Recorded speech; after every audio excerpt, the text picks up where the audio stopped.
Hey everybody, Eric here. I have a very special guest today. This is Emily Brown. She is the founder and CEO of a really cool organization here in Kansas City. It is called Food Equality Initiative. And I was really excited to talk to her today because of what she's doing and the impact she's making in the area and possibly worldwide someday. So first of all, Emily, nice to have you here. Thanks for doing this with me. Yeah, thank you for inviting me here. So tell me a little bit about the Food Equality Initiative. How did it start and kind of what are its roots? So Food Equality Initiative is a local nonprofit here in Kansas City that helps families with food allergies and celiac disease access safe food. And so we're most known for opening the nation's first allergy-friendly and gluten-free food pantry. So, but we really do more than that.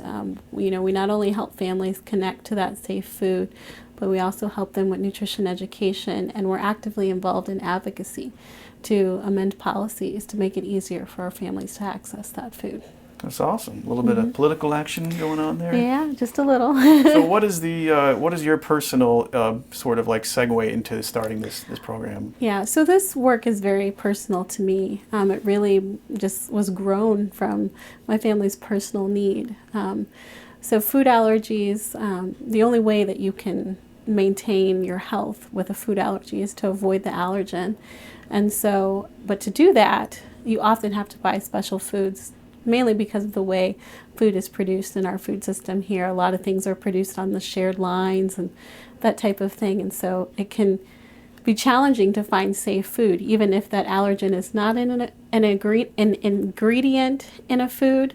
It could be produced on the same line and therefore then not acceptable to eat.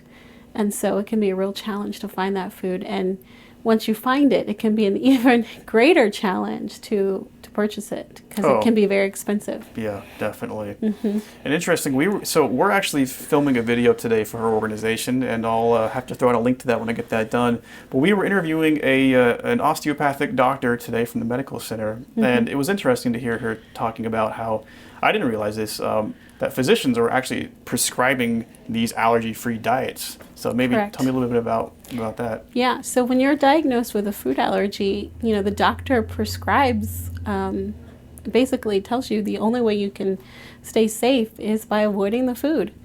And so that means you have to eliminate the allergen from your diet. So that means if you're diagnosed with a dairy allergy, you can no longer consume dairy. If you're diagnosed with a wheat allergy, you can no longer consume wheat. So it has to be removed from the diet. That is the treatment.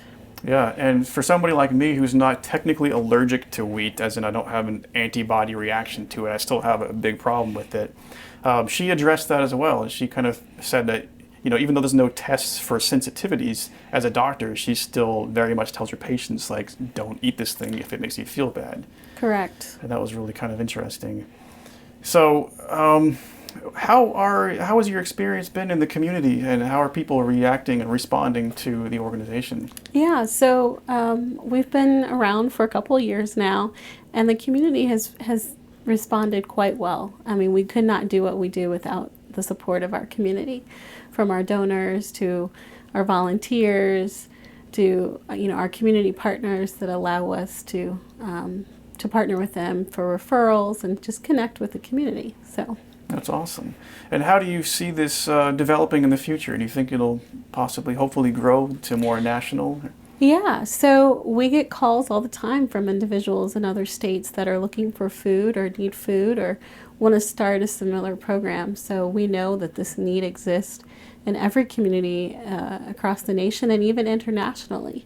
We know that this is a need, and so our goal is to continue serving clients here in Kansas City, establish those best practices, and then grow our programs so that, we can serve clients, anyone who needs help.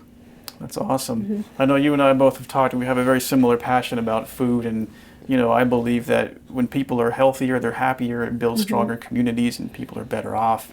Right. I think you kind of feel the same way. And I mean, what's your sort of personal touch on the whole subject? Yeah, I mean, I agree. I feel that everyone, regardless of income, should have the opportunities to be healthful, to have the resources they need to maintain their health or improve their health.